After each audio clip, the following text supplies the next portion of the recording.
Hello বন্ধুরা, আশা করি সবাই ভালো আছো। দেখো আলুর দম করবো বলে ছোটো আলুগুলোকে সিদ্ধ করে নিয়েছি। তারপরে লঙ্কা, ধনে, জিরে সব ভেজে তেলটা ভেজে সেটাকে পেস্ট করে নিয়েছি। এবং আলু, পেঁয়াজ কুচি, টমেটো কুচি সব দিয়ে নুন হলুদ দিয়ে ভালো করে একদম কষিয়ে নিয়েছি। তারপরে সিদ্ধ আলুগুলোকে ছাড়িয়ে ভালো করে আলুর দম এরপরে জল দিয়ে দিচ্ছি এর মধ্যে, দিয়ে ভালো করে নাড়াচাড়া করে ঢেকে দেবো। এর মধ্যে কটা মটরশুঁটি দিয়ে দিয়েছি।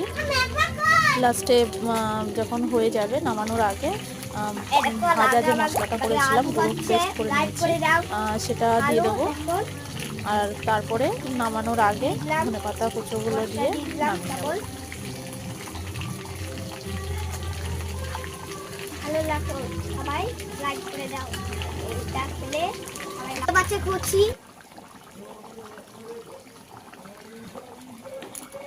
অনেক কিছু দিলাম। ঝাল কম হয়েছে। দেখো আলু কি বললাম, দেখুন আলুর দম কি সুন্দর খেতে। ঝালও কম আছে।